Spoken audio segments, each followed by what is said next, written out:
On demande de déterminer la surface et le domaine donné par l'équation suivante. Z est égal à racine carrée de 1 moins x carré moins y carré. Bon, la première chose à constater, c'est qu'on a affaire à une fonction à deux variables.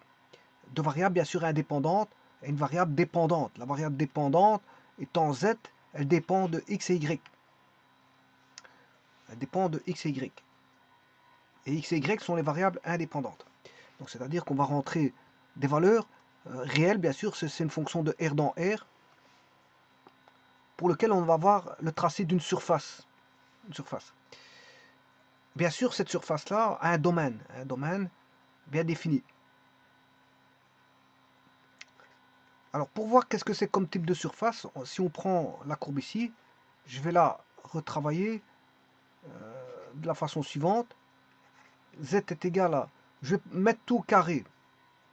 Bon, après je verrai le domaine. Dans un premier temps, je mets au carré, juste pour voir la surface de quoi il s'agit. Donc on a 1 moins x carré moins y carré. C'est-à-dire qu'on a, si je fais, je mets les x, y et z dans le même membre, c'est-à-dire le membre de droite, ben, moins x carré va faire plus x carré, moins y carré va faire plus y carré, et moins z carré va faire plus z carré égale 1. Bon, à première vue, c'est une sphère, mais comme il y a une racine carrée, bien sûr, ce sera une demi-sphère. Ce sera une demi-sphère. Bon, je vais les tracer toutes les deux. Et alors, pourquoi une demi-sphère? Parce que on ne peut pas avoir de z négatif. Hein. Quand je mets au carré, le fait d'avoir mis au carré, on prend aussi bien les positifs que les négatifs seront mis au carré. Mais en vérité, quand vous voyez ceci, les z, ici, les z, ils sont plus grands ou égal à 0. Les z sont plus grands ou égal à 0, parce que c'est une racine carrée. La racine carrée est plus grand ou égal à 0 par définition. Donc, z est plus grand ou égal à 0, donc on n'aura pas une sphère, mais une demi-sphère. C'est pour ça que je dis qu'on aura une demi-sphère. Alors le domaine, bien, comme ça doit être plus grand ou égal à 0, ben, ce qui se trouve à l'intérieur de la racine carrée doit être plus grand ou égal à 0. Donc on aura 1 moins x carré moins y carré plus grand ou égal à 0, moins x carré moins y carré plus grand ou égal à moins 1, ce qui veut dire qu'on aura x carré plus y carré plus tout égal à 1. Et voilà, ça c'est le domaine. Donc le domaine, on aura sera repris dans un cercle. Tout ce qui sera à l'intérieur d'un cercle. Alors ça, vous aurez compris que c'est un cercle. C'est un cercle de rayon, voilà, 1. On a un rayon 1. Et tout ce qui se trouvera à l'intérieur sera pris. Donc je vais mettre en bleu ce qui sera pris. Et ce qui sera pris, bien sûr, oui, je l'ai mal fait, parce que ceci, le cercle est pris aussi. Je vais remettre du bleu. On ne doit plus avoir de noir dans le sens où tout est pris.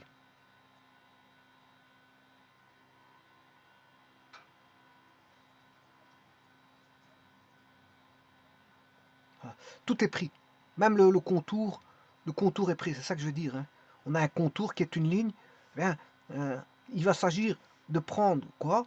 De prendre la surface S et la ligne contour qui fait frontière. Donc les deux sont pris. On prend la ligne et la frontière. Ce qui veut dire qu'ici, cette fonction-là, on connaît son domaine. Donc son domaine, ben, c'est ce que je viens de vous dire. Hein. Donc le domaine est inclus ou égal à r carré. C'est une partie. Ça, c'est une partie. C'est un ensemble D. Et cet ensemble D, ben, il est repris dans tout ce qui est x carré plus y carré plus tout égal à 1. Voilà, c'est ça le domaine.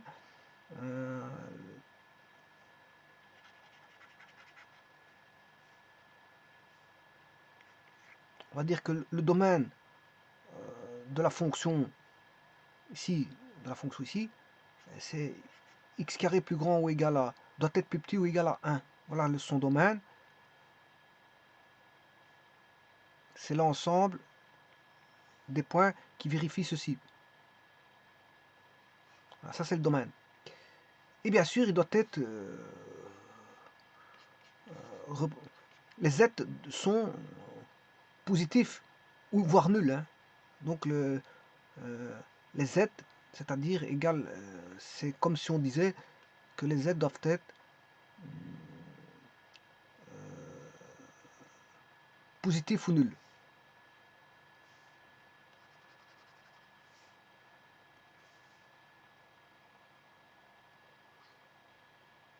Ici, les z, je vais juste mettre z plus grand ou égal à 0.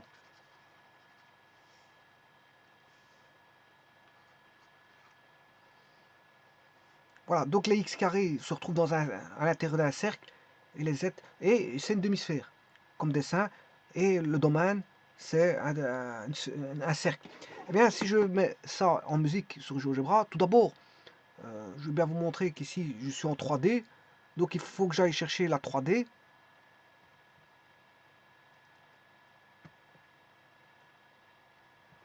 Je vais ouvrir GeoGebra, une session de GeoGebra, et là je dois travailler dans deux milieux, un milieu qui est la 3D et un milieu qui est la 2D. Pourquoi? Parce que j'aurai une équation de demi-sphère. Bon, la sphère c'est ceci, hein, x carré de rayon 1, c'est une sphère de rayon 1 ici, x carré plus centrale origine bien sûr, z carré égale 1, voilà, oui, attention qu'il faut que je mette la 3D, parce que sinon, graphique 3D, voilà, c'est une sphère de rayon 1, vous la voyez, elle apparaît ici, je vais l'agrandir, ouais, je peux même la faire tourner, bon,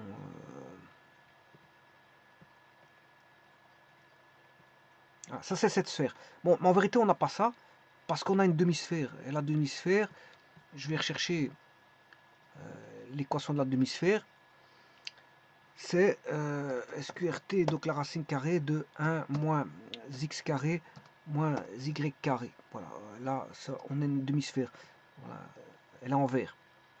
Vous voyez que ça c'est la demi-sphère.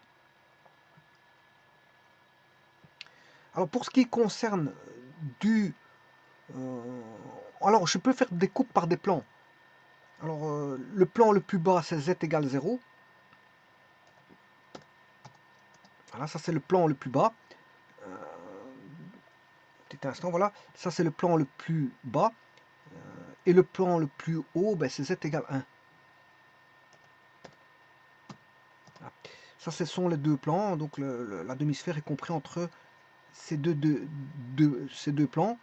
Maintenant, si je veux faire une intersection d'un plan quelconque avec cette demi-sphère, ben, j'écrirai z par exemple égale 0,5. Voilà.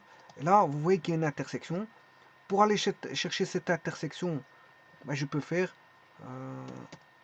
intersection chemin, objet, objet, et je prends bien sûr le B qui est la demi-sphère, qui est définie comme étant la demi-sphère, et le E, par exemple. Hein. Là, il va dessiner voilà, une courbe en noir qui est l'intersection des deux courbes. Voilà. Alors, bien sûr, le domaine, il est par rapport à z égale 0. Hein. Il est par rapport à z égale 0. Alors, ce domaine, bien sûr, comme je vous l'ai dit, il faut que j'aille retravailler dans le plan. Parce que si je mettais, voilà, j'appuie avec ma souris sur l'espace 3D, alors si j'écrivais x carré plus y carré égale 1, ouais, vous voyez que vous avez un cylindre, ça n'a rien à voir. Hein. Moi, je dois dessiner un cercle. Un cercle. Donc, je dois revenir dans le plan. Donc, je dois cliquer sur l'espace de travail du plan, qui est à gauche, voilà. Et là, je redessine x carré plus y carré égale 1. Et là, j'ai bien mon cercle qui apparaît. Et donc, à l'intérieur de ce cercle, ben, ça, à l'intérieur, tout ce qui est à l'intérieur, c'est un cercle de rayon 1, bien sûr. Tout ce qui est à l'intérieur, ben, c'est le domaine de définition. Tout point qui est à l'intérieur de ce cercle, ben, c'est le domaine. Le domaine, les xy qui sont pris, ils sont pris à l'intérieur de ce cercle. En dehors de ce cercle, je ne peux pas prendre de xy. Hein. Voilà, donc en fait, vous voyez bien que vous avez les points xy. Bien sûr, le contour, il est pris aussi. Le contour, je le laisse en noir. pour dire qu'il est pris, parce que sinon je mettrai en rouge pour dire qu'il n'est pas pris.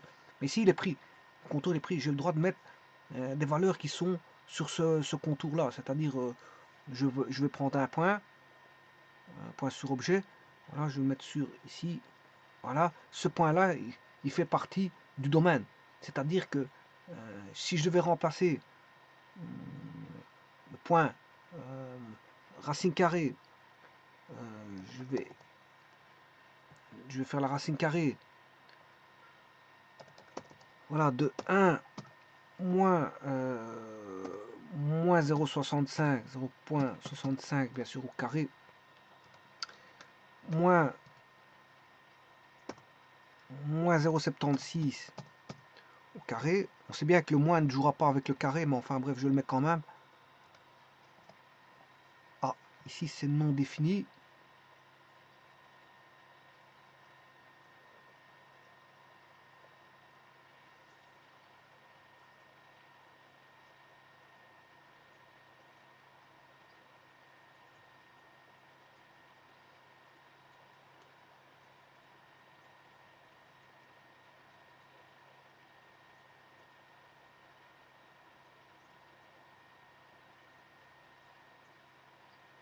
Peut-être que le point là, bon, c'est vrai que normalement il devrait être défini parce que le domaine, voilà, c'est plus petit ou égal. On a le droit d'avoir égal. Égal, c'est le contour, c'est la ligne L. Donc on a le droit, mais en fait ici, ça c'est probablement un problème voilà, de décimale. C'est un problème de décimale. Donc à mon avis, c'est ça. C'est un problème de décimale. C'est juste ça qui fait qu'il ne l'accepte pas, mais il devrait l'accepter normalement. Mais comme à mon avis l'arrondi, eh ben, il prend pas dans le calcul là, voilà, le fait qu'il est arrondi.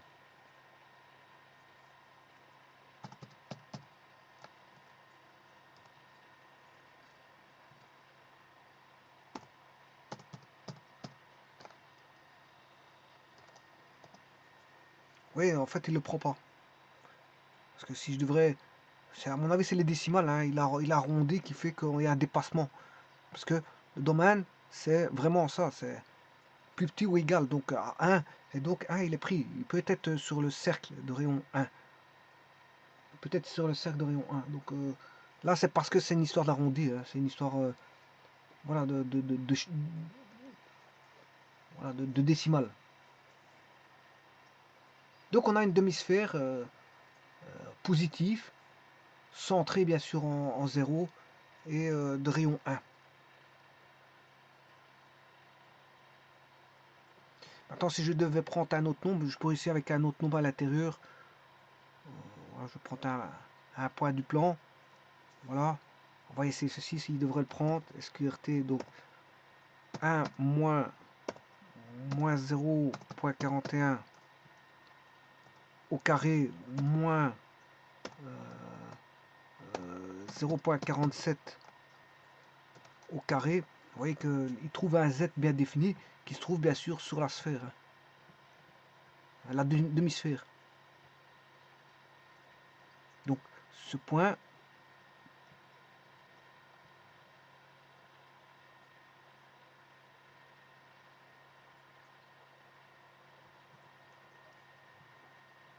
c'est 0,78 bien sûr, et ce point c'est exactement x moins 0,41,047,078. Voilà, c'est un point de la sphère qui est là. Il est sur la sphère.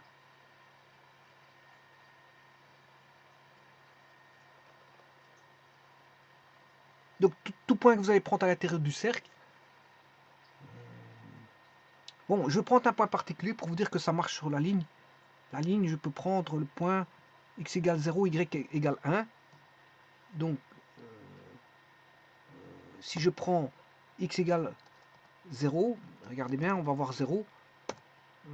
1 moins 1 au carré, j'ai pris x égale 1, moins 0 au carré. Voilà, vous voyez que ça existe. Hein. Donc la ligne de contour, vous avez le droit de prendre une valeur sur le contour. C'est parce que tout à l'heure, il l'a pris, il a fait un arrondi avec les chiffres, ce qui fait que, bon, comme il l'a arrondi, bon, il n'accepte plus une valeur d'un fifrelin supérieur. Donc, il n'accepte pas de le mettre d'avoir on va dire une valeur de Z. Il n'a pas de valeur de Z. Mais ici, voilà que vous voyez que la ligne, le contour, il est pris parce que 0,1, il est sur la ligne. Alors, tout d'abord, le point, il est où? Il est situé en ce point-là, 0,1,0. Voilà, le point D, où il se trouve-t-il? Le rechercher. Voilà, il est sur le contour. Ça, c'est le point A. Où est le point D? Voilà, il est là. Vous voyez qu'il est sur le contour. Donc, le contour, on peut le prendre. Voilà, le point D, il est là. Je vous remercie.